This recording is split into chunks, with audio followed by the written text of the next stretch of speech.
جانو دلم فدائے جمال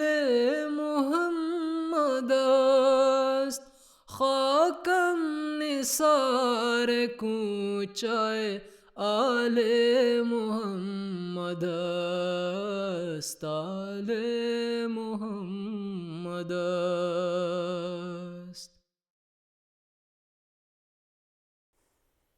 بسم اللہ الرحمن الرحیم۔ السلام علیکم ورحمۃ اللہ وبرکاتہ۔ اولاد نبی اکرم صلی اللہ علیہ وآلہ وسلم کی سیرت و سوانح مبارک پر مبنی پروگرام آل رسول لے کر آپ کی خدمت میں حاضر ہیں۔ آج کے پروگرام میں جس مطہر وجود کا تذکرہ ہم کریں گے وہ ہیں حضرت حسن رضی اللہ عنہ۔ حضرت حسن رضی اللہ عنہ رسول خدا صلی اللہ علیہ وسلم کے نواسے اور اسلام کے چوتھے خلیفہ حضرت علی بن ابی طالب بن عبد المطلب رضی اللہ عنہ کے صاحبزادے تھے۔ آپ نے رسول خدا صلی اللہ علیہ وسلم کی بنت مبارک حضرت فاطمہ رضی اللہ عنہ کے بطن سے ولادت پائی اور آپ کی کنیت ابو محمد تھی۔ آپ رضی اللہ عنہ کی سیرت و سوانح پر گفتگو جاری ہے، جس میں میرے ساتھ شامل ہوں گے مکرم حافظ عطاء الوہاب صاحب اور مکرم سلطان محمود صاحب۔ حضرت حسن رضی اللہ عنہ کا بچپن ایک مبارک دور میں گزرا۔ حضرت صلی اللہ علیہ وسلم کی مبارک صحبت میں گزرا اور اس کے نقوش آپ کے آئینہ کردار پر ہمیں ہمیشہ نظر آتے رہے ہیں۔ جی، جب حضرت حسن رضی اللہ عنہ کی پیدائش ہوئی تو حضرت علی رضی اللہ عنہ بیان کرتے ہیں کہ حضور صلی اللہ علیہ وسلم ہمارے گھر میں تشریف لائے اور فرمایا کہ میرا بیٹا مجھے دکھاؤ، اور پھر آپ نے حضرت علی سے پوچھا کہ اس کا نام کیا تجویز کیا ہے؟ تو حضرت علی رضی اللہ عنہ نے فرمایا کہ ہم نے اس کا نام حرب رکھا ہے۔ حضور صلی اللہ علیہ وسلم نے فرمایا نہیں، اس کا نام حسن ہے، اور گویا کہ اس میں یہ پیغام تھا کہ آپ ظاہری اور باطنی ہر دونوں قسم کی خوبیوں کا مجموعہ، دونوں قسم کے حسنوں کا مجموعہ ہے، اور پھر یہ بھی کہ آپ کا مستقبل جو ہے وہ ہر قسم کی جنگ سے اور خانہ جنگی سے دور رہے گا۔ اور بعد کے حالات نے اس چیز کو بالکل واضح بھی کیا۔ اور پھر جب حضرت حسن رضی اللہ عنہ تھوڑے سے بڑے ہوئے، یعنی کم سنی کی عمر میں، آپ کی تربیت کا بھی حضور صلی اللہ علیہ وسلم نے خیال رکھا اور آپ سے انتہائی پیار اور محبت کا سلوک فرماتے۔ ایک موقع پر ایک عرب سردار آپ کی پاس موجود تھا، اقرا بن حابس کے نام سے، تو حضور صلی اللہ علیہ وسلم نے پیار اور محبت سے حضرت حسن کو بوسہ دیا۔ اس پر اس نے کہا کہ میرے تو 10 بچے ہیں، میں نے آج تک کسی کو پیار نہیں کیا۔ تو حضور صلی اللہ علیہ وسلم نے اس کی طرف دیکھ کر فرمایا کہ جو رحم نہیں کرتا اس پر رحم نہیں کیا جاتا، اور لیکن پیار اور محبت کے ساتھ ساتھ تربیت کا بھی خیال تھا، یہ نہیں کہ لاڈ پیار جو ہے وہ بگاڑ دے۔ ایک موقع پر صدقے کے کھجوریں وغیرہ آئی ہوئی تھیں، اور حسن چونکہ چھوٹے تھے تو انہوں نے بچپنے میں اس میں سے ایک کھجور منہ میں ڈال دی، تو حضور صلی اللہ علیہ وسلم نے فوری طور پر کہا کہ اس کو تھوکو، اور بچپن سے ہی ان میں گویا کہ عادت پیدا کرنے کی کوشش کی کہ جو کسی دوسرے کا مال ہے اس میں سے تمہارا بالکل کوئی حق نہیں ہے۔ اور پھر روایات سے بھی پتہ چلتا ہے کہ حضور صلی اللہ علیہ وسلم بعض دفعہ نماز پڑھ رہے ہوتے سجدے کی حالت میں، تو حضرت حسن آپ کی پشت پر سوار ہو جاتے، لیکن آپ سجدے سے سر نہ اٹھاتے کہ کہیں گر نہ جائیں، انتظار کرتے، اور پھر جب رکوع کی حالت میں ہوتے تو حضرت حسن آ کے آپ کی ٹانگوں سے لپٹ جاتے، یا بسا اوقات آپ کی ٹانگوں کے درمیان میں سے گزرنے کی کوشش کرتے۔ اور پھر حضرت اسامہ بن زید رضی اللہ عنہ کی روایت ہے کہ ایک موقع پر آپ نے حضور صلی اللہ علیہ وسلم نے مجھے اپنی ایک ران پہ بٹھایا اور حضرت حسن کو دوسری پر، اور فرمایا کہ اللہ تعالیٰ میں ان دونوں سے محبت کرتا ہوں، تو بھی ان سے محبت کر۔ اور اس میں بھی تربیت کا پیغام کہ حضرت اسامہ آپ حضور صلی اللہ علیہ وسلم کے غلام حضرت زید کے بیٹے تھے، کہ ان کو اپنے نواسوں کو یہ پیغام کہ اسلام جو ہے وہ مساوات کا اور برابری کا حق دیتا ہے ہر ایک کو۔ اور اسی طرح حضرت عباس سے روایت ہے کہ ایک موقع پر حضرت حسن رضی اللہ عنہ حضور صلی اللہ علیہ وسلم کی گردن پر سوار تھے، تو کسی نے کہا کہ کیا ہی اچھی سواری ہے، تو حضور صلی اللہ علیہ وسلم نے فرمایا کہ سوار بھی تو کتنا اچھا ہے۔ اور اسی طرح ذکر آتا ہے حضور صلی اللہ علیہ وسلم نے آپ کے بارے میں بعض پیشگوئیاں بھی فرمائی. ایک دفعہ آپ صحابہ کی مجلس میں بیٹھے تھے اور صحابہ سے گفتگو فرما رہے تھے، تو اس دوران میں حضرت حسن کو آپ نے بوسہ دیتے ہوئے فرمایا کہ یہ میرا بیٹا سردار ہے اور مسلمانوں کے دو بڑے گروہوں کے درمیان صلح کروائے گا. اور جو بعد میں یہ پیشگوئی بھی پوری ہوئی، لیکن یہ پیار اور محبت اور یہ شفقت زیادہ عرصہ تک حضرت حسن رضی اللہ عنہ کو نصیب نہ ہوئی، اور ابھی آپ کی عمر صرف 7 برس تھی کہ حضور صلی اللہ علیہ وسلم کی وفات ہو گئی. اور یقیناً حضرت صلی اللہ علیہ وسلم کی وفات آپ کی آل اور تمام صحابہ رضوان اللہ علیہم کے لیے ایک بہت بڑا سانحہ تھا. ہمیں حضرت عمر رضی اللہ عنہ کے واقعات یاد آتے ہیں، لیکن اس کے ساتھ حضرت صلی اللہ علیہ وسلم کی وہ باتیں بھی انہیں یاد آتی ہوں گی، وہ نمونے بھی یاد آتے ہوں گے کہ آپ نے کیسے غم اور صدمات جو ہیں اس کے دوران صبر کا نمونہ دکھایا. حضرت صلی اللہ علیہ وسلم کی وفات کے بعد لیکن ہمیں یہ بھی نظر آتا ہے کہ اللہ تعالیٰ نے اپنے وعدے کی تکمیل میں مسلمانوں کو اور امت کو خلافت کا انعام بھی عطا کیا، جس نے مومنوں کے خوف کو امن میں بدلا. اور حضرت حسن رضی اللہ عنہ نے خلفائے راشدین کے وقت میں ان سے کامل وفا اور اطاعت کا نمونہ دکھایا، ان سے احسن طور پر تعلق رکھا اور واقعی ان کو نائب رسول جانا. اس میں کوئی شک نہیں کہ جو پیار کی کمی حضرت رسول اکرم صلی اللہ علیہ وسلم کی وفات کے بعد حضرت امام حسن رضی اللہ عنہ کو محسوس ہوئی،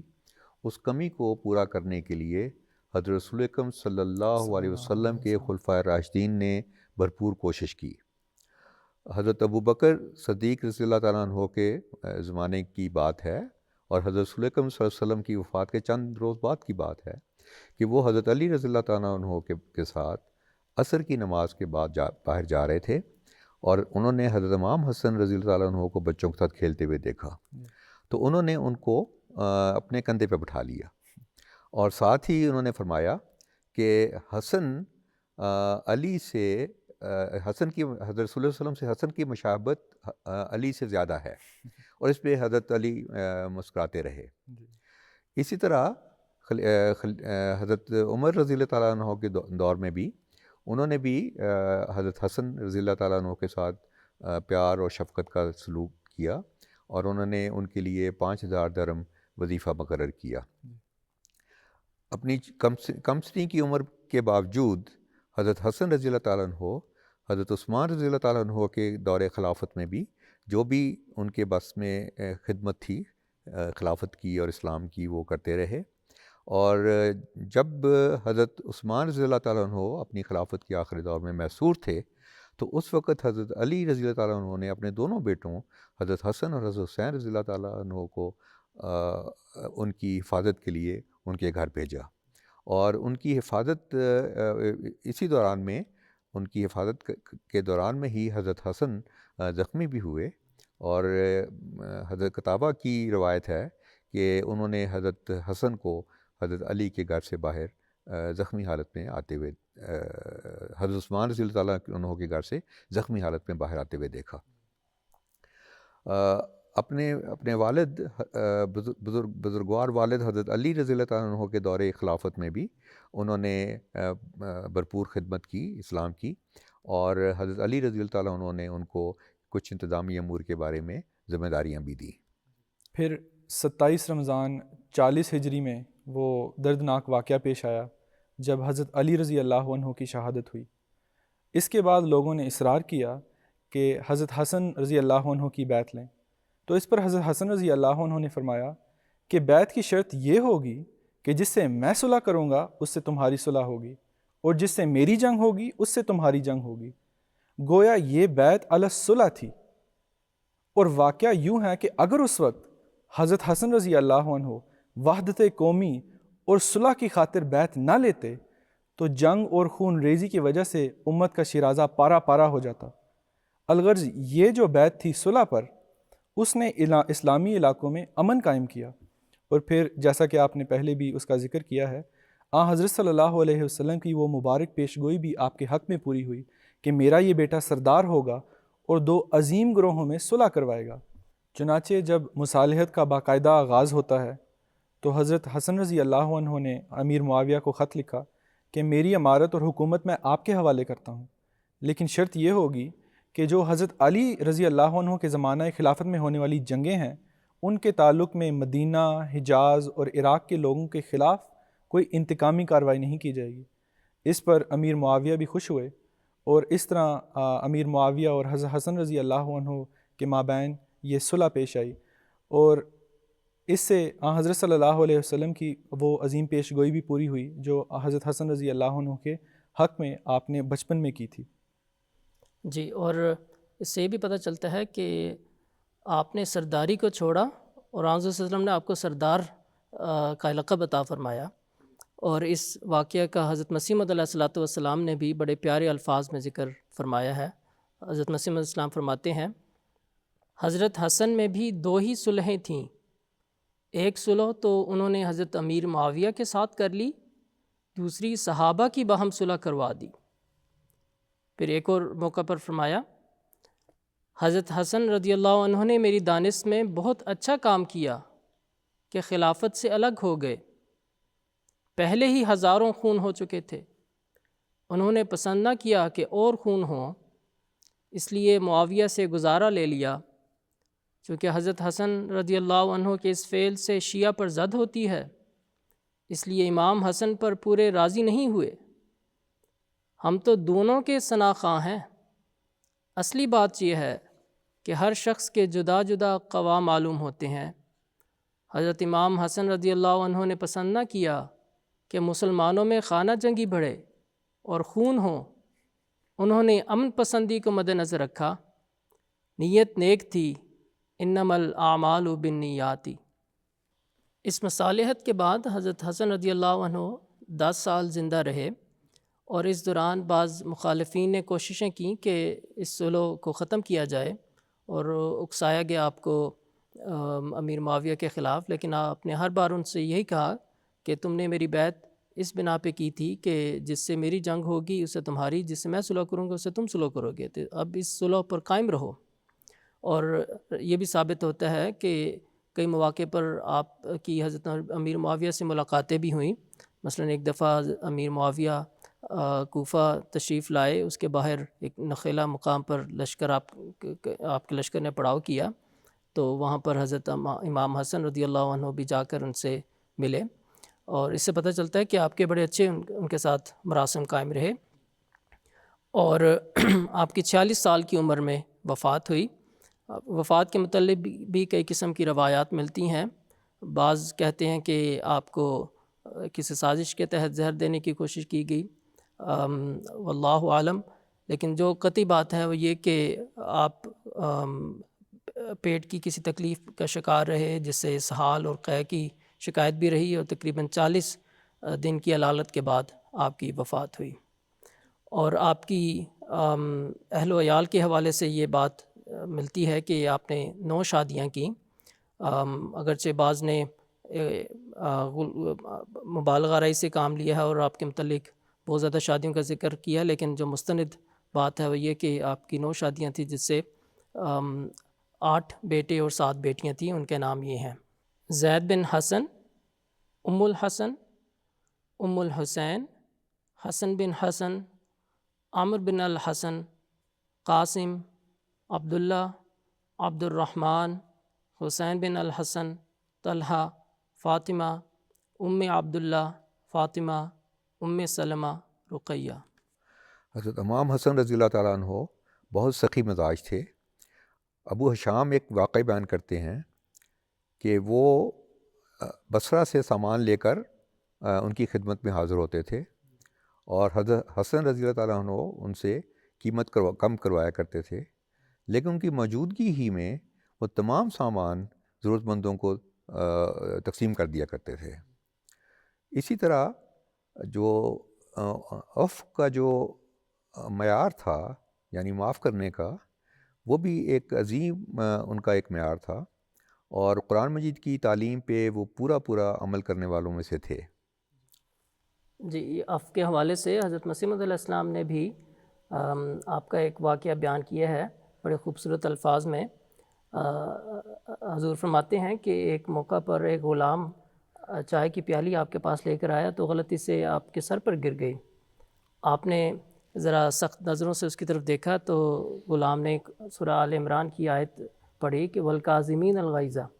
کہ جو غصہ کو دبانے والے ہیں. تو حضرت امام حسن رضی اللہ عنہ نے فوری طور پر فرمایا کہ قسم تو کہ میں اپنے غصہ کو دباتا ہوں، کسی قسم کا تم سے کوئی بدلہ نہیں لوں گا. لیکن ساتھ ہی پھر غلام نے اگلا حصہ بھی پڑھا والعافین عن الناس، کہ صرف دبانا کافی نہیں ہے بلکہ بسا اوقات انسان فوری طور پر غصہ دبا لیتے لیکن بعد میں کوئی انتقامی کارروائی کر سکتا ہے، اس لیے آئندہ بھی مجھے معافی کیجیے گا. تو حضرت امام حسین نے فرمایا کہ میں تمہیں معاف بھی کیا. اور پھر اس کے بعد غلام نے